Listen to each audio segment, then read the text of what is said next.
بتائیے گا الیکشنز کیوں ڈیلے کیے جا رہے ہیں اور کیا آپ کو لگتا ہے یہ جو سچویشن بنا دی گئی ہے لگتا ہے آپ کو مقررہ وقت پر الیکشن پاسبل ہو پائیں گے؟ دیکھیں کانسٹیٹیوشنلی اگر دیکھا جائے تو یہ پاسبل نہیں ہے، کیونکہ جو قانون ہے 73 کا لاء ہے ہمارا، کانسٹیٹیوشن ہے، اور 73 سے لے کر 2015 تک جتنی بھی ججمنٹس ہیں وہ آلموسٹ یہی ہے کہ آپ نے ود ان 90 ڈیز الیکشن کرانا ہے. نہ ہی آپ کی کوئی ایسی اکنامیکل آپ ایمرجنسی لگا کے آپ اس کو ڈیلے کر سکتے ہیں.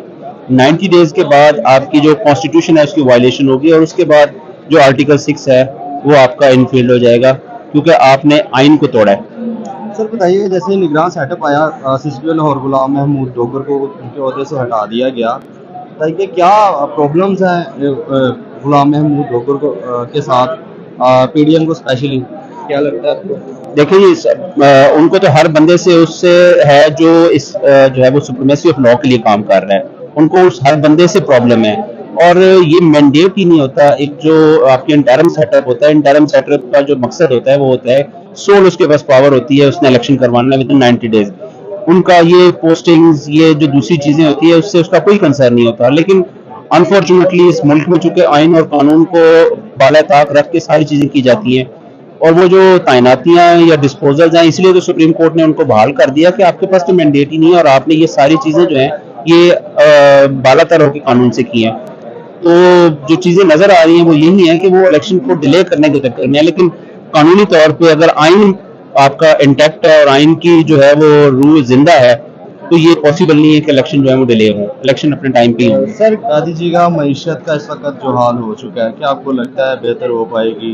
تو کیونکہ مہنگائی دن بہ دن بڑھتی چلی جا رہی ہے، پیٹرول کی قیمتیں دیکھیں ہر دوسرے دن ایک نیا ریٹ آ جاتا ہے کہ پیٹرول پمپ گرا دیا جاتا ہے. دیکھیں پیٹرول پمپ جو ہے یا پیٹرول ہے یا باقی چیزیں ہیں، معیشت پہلے بھی آپ دیکھیں ہم تو جب سے پیدا ہوئے ہم نے یہی کہا کہ ملک جو ہے وہ ایک ڈگرگوں کی صورتحال میں ہے. بیسیکلی آپ کے ملک میں سب چیزیں ہیں. پرابلم صرف اور صرف اس ملک کے ساتھ یہ آتی ہے کہ اس ملک میں جو باہر پاکستان سے پیسہ باہر جاتا ہے، جتنے بھی آپ کے لیڈرز ہیں آپ ان کا دیکھ لیں اٹھا کے، ان کا سارا پیسہ باہر پڑا ہے.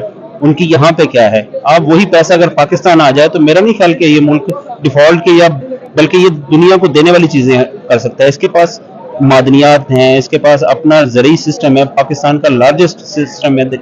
لیکن چونکہ پرابلم یہ آتی ہے کہ جو مین پیسہ ہوتا ہے جو ڈالر ہے اس کو ہیک کر کے پیسہ باہر لے جایا جاتا ہے، اور اس کا رزلٹ یہ نکلتا ہے کہ آپ ملک اور میرا نہیں خیال کہ انشاءاللہ اگر خان صاحب آتے ہیں اور یہ جتنا چوروں سے اور لٹیروں نے پیسہ آپ کا ملک کا لوٹا ہوا ہے اگر یہ پاکستان آ جائے، یہ صرف یہی پاکستان پیسہ لے آئیں، آپ کا ملک ڈیفالٹ سے کیا لوگوں کو قرضہ دینے والے ہو جائیں. اربوں روپے، آپ 1100 ارب روپے کے جو ہے وہ انہوں نے صرف آپ نے دیکھیں آئے ہیں جب سے انہوں نے صرف ایک چیز کام کی ہے اور وہ 1100 ارب روپے کے اپنے کیسز معاف کروائے ہیں.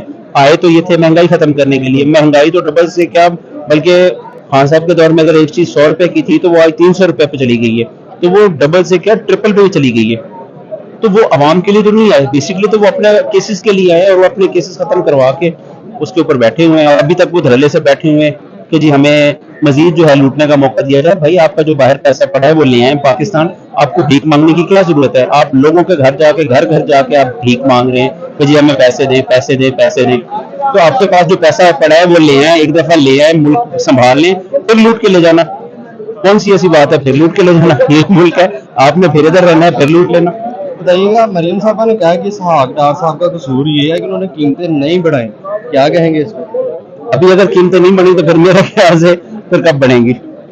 اگر ابھی بھی قیمتیں نہیں بڑھی تو کب بڑھیں گی؟ اور ان کا اپنا جو مفتاح اسماعیل ہے وہ کہہ رہا ہے کہ یہ ساری جو ہے وہ صرف ٹائملی روکی گئی کہ جو ہے وہ ڈار صاحب آئے اور ان کی آنے کا راستہ بنایا گیا.